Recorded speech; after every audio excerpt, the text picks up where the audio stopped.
5 kilometre മാറി കവിയൂരിൽ സ്ഥിതി ചെയ്യുന്ന ചരിത്രപ്രസിദ്ധമായ മഹാക്ഷേത്രമാണ് കവിയൂർ ശ്രീ മഹാദേവ ക്ഷേത്രം. ഈ ക്ഷേത്രത്തിലെ പ്രധാന പ്രതിഷ്ഠ ശിവനാണെങ്കിലും ഹനുമാനും പ്രാധാന്യത്തോടെ ആരാധിക്കപ്പെടുന്നു.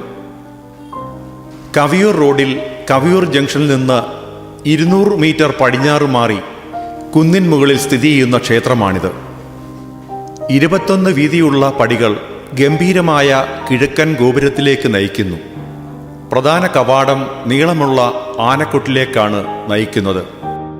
കിഴക്കേ മുറ്റം ഒരു സുവർണധ്വജവും ഇരുവശത്തും ഉയർന്ന 2 ദീപസ്തംഭങ്ങളും കൊണ്ട് അലങ്കരിച്ചിരിക്കുന്നു. തെക്കും പടിഞ്ഞാറും 2 ഗോപുരങ്ങളുണ്ട്. വടക്കു ഭാഗത്തായി ഒരു നീണ്ട ഊട്ടുവര സ്ഥിതി ചെയ്യുന്നു. വടക്ക് കിഴക്ക് ഭാഗമാണ് പുരോഹിതർക്ക് ഉപയോഗിക്കാനുള്ള ഒരു കുളം ഉണ്ട്. ക്ഷേത്ര സമുച്ചയത്തിന് പുറത്ത് പടിഞ്ഞാറ് ഭാഗത്ത് കീഴ്തൃക്കോവിൽ മഹാവിഷ്ണു ക്ഷേത്രമുണ്ട്. പടിഞ്ഞാറ് ഭാഗത്ത് ഒരു വലിയ തടാകമുണ്ട്. അതിനെ പോളച്ചിറ എന്ന് വിളിക്കുന്നു. ശ്രീകോവിലിൻ്റെ നിലവറ 10-ാം നൂറ്റാണ്ടിൻ്റെ തുടക്കത്തിലോ അതിൽ കൂടുതലോ ഉള്ളതാണ് എന്ന് കരുതപ്പെടുന്നു. 19-ാം നൂറ്റാണ്ടിൻ്റെ ആദ്യ വർഷങ്ങളിൽ നിർമ്മിച്ചതാണ് ഈ ക്ഷേത്രമെന്ന് കരുതപ്പെടുന്നു. വാസ്തുശില്പപരമായ പ്രത്യേകതകളുടെ അടിസ്ഥാനത്തിൽ കേരളത്തിലെ ഏറ്റവും പുരാതന മഹാക്ഷേത്രങ്ങളൊന്നായി ഈ ക്ഷേത്രം ചരിത്രം രേഖപ്പെടുത്തിയിട്ടുണ്ട്. പ്രധാന ശ്രീകോവിലിൻ്റെ അടിത്തറയിൽ കാണപ്പെടുന്ന 2 ശിലാശാസനങ്ങൾ ചരിത്രപരമായ പ്രാധാന്യം വഹിക്കുന്നു. പാർവതിയെ ഇടതുവശത്തിരുത്തി സർവമംഗളമൂർത്തിയായിരിക്കുന്ന മഹാദേവനാണ് പ്രധാന പ്രതിഷ്ഠ. ത്രേതായുഗത്തിൽ ശ്രീരാമൻ പ്രതിഷ്ഠിച്ച ശിവലിംഗമാണിതെന്ന് വിശ്വസിക്കപ്പെടുന്നു. അമ്പലത്തിൻ്റെ പടിഞ്ഞാറേ കോണിൽ സ്ഥിതി ചെയ്യുന്ന ഹനുമാൻ സ്വാമിയുടെ ക്ഷേത്രം പ്രസിദ്ധമാണ്. നാഗദൈവങ്ങൾ, ഗണപതി, ദക്ഷിണാമൂർത്തി, ശ്രീമൂലരാജേശ്വരി, മഹാവിഷ്ണു എന്നീ ഉപദേവതമാരുണ്ട്. വിശാലമായ നാലമ്പലം, വിളക്കുമാടം, വാതിൽമാടം, നമസ്കാര മണ്ഡപം, ശ്രീകോവിലുകൾ എന്നിവയെല്ലാം ചെമ്പുമേഞ്ഞിരിക്കുന്നു. വിളക്കുമാടത്തിൽ 7000-ൽ പരം വിളക്കുകൾ ഘടിപ്പിച്ചിട്ടുള്ള മരയഴികളുണ്ട്. വൃത്താകൃതിയിലുള്ള പ്രധാന ശ്രീകോവിലിന് 44 കഴുക്കോലുകളുണ്ട്. മുകളിൽ സ്വർണ്ണ താഴികക്കുടം സർവദേവതാ ഭദ്ര മാതൃകയിലാണ് ശ്രീകോവിൽ നിർമ്മിച്ചിട്ടുള്ളത്. ശ്രീകോവിലിൻ്റെ പുറംഭിത്തി ദാരുശില്പങ്ങളാൽ അലങ്കരിക്കപ്പെടുന്നു. ചതുരാകൃതിയിലാണ് നമസ്കാര മണ്ഡപം. നാലമ്പലത്തിൻ്റെ വടക്കു പടിഞ്ഞാറേ മൂലയിൽ 6 അടി സമചതുരത്തിൽ ആഞ്ജനേയ ക്ഷേത്രം സ്ഥിതി ചെയ്യുന്നു.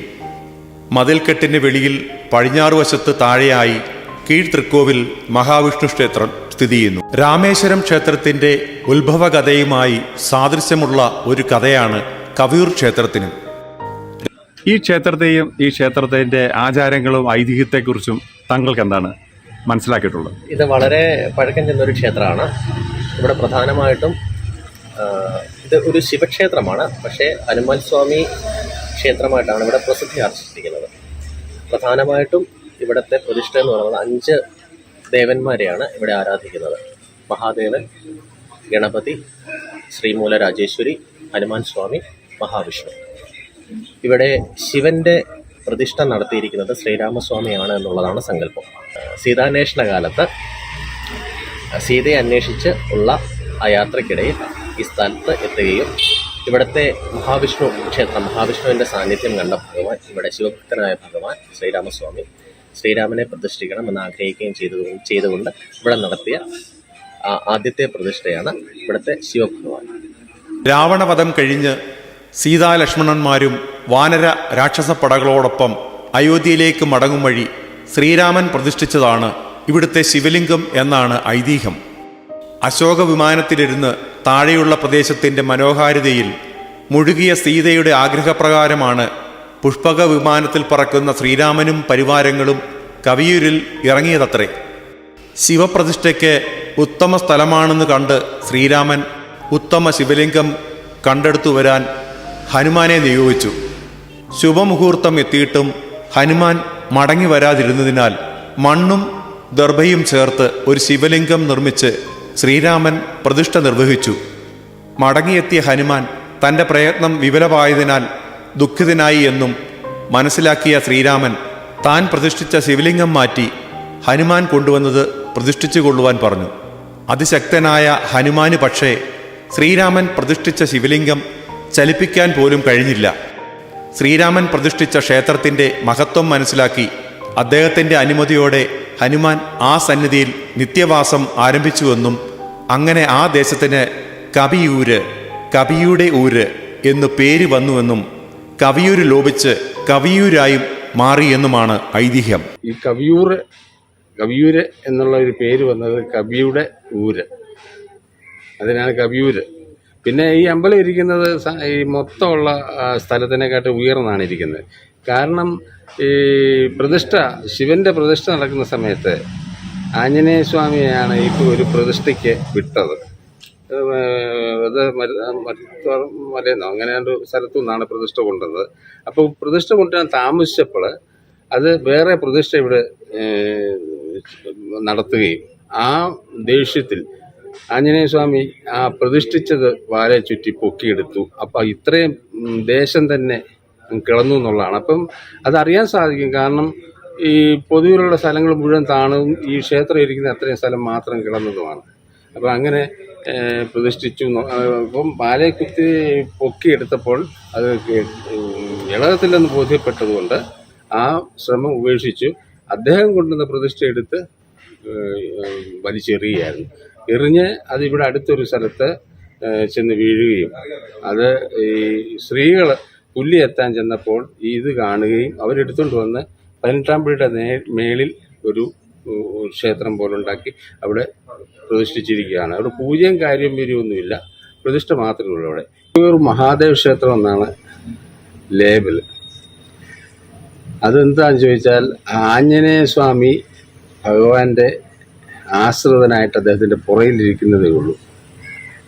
ഭഗവാൻ തൃക്കവീരപ്പന്, പാർവതി ദേവി, ആഞ്ജനേയ സ്വാമി, മഹാവിഷ്ണു 4 പ്രതിഷ്ഠയാണ് ഇവിടെ ഉള്ളതെങ്കിലും പേര് ആഞ്ജനേയ സ്വാമിക്കാണ്. പക്ഷേ മെയിൻ പ്രതിഷ്ഠ ശിവന് പാർവതിയും കൂടാണ്. അവര് പാർവതി പരമേശ്വരനായിട്ടിരിക്കുന്നതായിട്ടാണ് സങ്കല്പം. അവിടെ ഈ കൂളത്തുമാല, പുറകുവിളക്ക്, പിന്നെ അങ്ങനെയുള്ള വഴിപാടുകളാണ് ശിവന്റെ നടയിലേക്ക്. ഹനുമാൻ സ്വാമിക്ക് അവൽ നിവേദ്യം, വടമാല, ഇങ്ങനെയുള്ള വഴിപാടുകളാണ് അവിടെ നടത്തുന്നത്. നൂറ്റാണ്ടുകൾക്ക് ശേഷം ദിവ്യമായ കവിയൂർ ക്ഷേത്രത്തിൽ ദർശനം നടത്തിയ വില്യമംഗല സ്വാമിയാർ മതിൽക്കകത്തെ ഇലഞ്ഞിയിൽ ഹനുമാന്റെ സാന്നിധ്യം കാണുകയും നാലമ്പലത്തിൻ്റെ വായുകോണിൽ ജപക്കിണ്ടി കമഴ്ത്തി വച്ച് അതിന്മേൽ ഹനുമാനെ കുടിയിരുത്തുകയും ചെയ്തു എന്നാണ് മറ്റൊരു ഐതിഹ്യം. കൊട്ടാരക്കര, കുഴിമതിക്കാട്, കലഞ്ഞൂർ, തൃക്കൊടിത്താനം, പായിപ്പാട് എന്നീ സ്ഥലങ്ങളിലെ നമ്പൂതിരിമാർ കവിയൂർ ഗ്രാമക്കാരാണ്. കവിയൂർ ഗ്രാമത്തിലെ പത്തില്ലത്തിൽ പോറ്റുമാരായിരുന്നു ഈ മഹാക്ഷേത്രത്തിൻ്റെ ഊരാളന്മാർ. 18-ാം നൂറ്റാണ്ടിൻ്റെ അവസാനം വരെ ഈ പോറ്റുമാർക്കായിരുന്നു ക്ഷേത്രാധികാരം. കൊല്ലവർഷം 1076 ശ്രീമൂലം തിരുനാളിൻ്റെ കാലത്ത് ക്ഷേത്രം തിരുവിതാംകൂർ സർക്കാർ ഏറ്റെടുത്തു. അളവുറ്റ സമ്പത്തും പ്രസിദ്ധിയും കണക്കിലെടുത്ത ക്ഷേത്രത്തിന് 1-ാം ക്ലാസ് പദവിയും നൽകി. കേരളക്കരയിലെ ഏറ്റവും സമ്പന്നമായ ക്ഷേത്രങ്ങളിലൊന്നാണ് എന്ന ഖ്യാതിയും കവിയൂർ ക്ഷേത്രത്തിനുണ്ട്. അപൂർവവും അമൂല്യവുമായ അനേകം തിരുഭാഭരണങ്ങൾ തൃക്കവിയൂരപ്പനുണ്ട്. സ്വർണപ്രഭാമണ്ഡലം, സ്വർണത്തിൽ തീർത്ത ആനച്ചമയങ്ങൾ, സ്വർണക്കുടങ്ങൾ, രത്നമാലകൾ എന്നിവ ഇക്കൂട്ടത്തിൽപ്പെടും. പ്രതിദിനം അനേകം വിശ്വാസികൾ ദർശനത്തിനെത്തുന്ന ഈ മഹാക്ഷേത്രം തിരുവിതാംകൂർ ദേവസ്വം ബോർഡിന് കീഴിലുള്ള പ്രധാന ക്ഷേത്രമാണ്. കവിയൂർ മഹാദേവ ക്ഷേത്രത്തിൽ 18 ആട്ടവിശേഷങ്ങളുണ്ട്. പിന്നെ ആട്ടവിശേഷം ധനുമാസ തിരുവാതിരയ്ക്കാണ് കൊടിയേറ്റ് ശിവന്റെ നടയിലെ. ഹനുമൽ ജയന്തി ധനുമാസത്തിലെ പൂയനാളിനാണ്.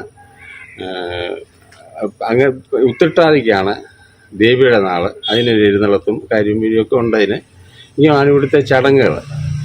പിന്നെ ആൾക്കാർ കൂടുതൽ വരുന്നത് ഞായറാഴ്ച ദിവസമാണ്. ക്ഷേത്രത്തിലെ പ്രധാന തിരുവുത്സവം വർഷം തോറും ധനുമാസത്തിലെ തിരുവാതിര നാളിൽ കൊടിയേറി 10 ദിവസം നീണ്ടു നിൽക്കുന്ന മഹാ ഉത്സവം കൊണ്ടാടുന്നു. മധ്യ തിരുവിതാംകൂറിൻ്റെ നാനാഭാഗത്തു നിന്നും അനേകായിരം ആളുകൾ പള്ളിവേട്ട ദിനത്തിലെ എഴുന്നള്ളിപ്പുകൾക്ക് സാക്ഷ്യം വഹിക്കാൻ എത്താറുണ്ട്.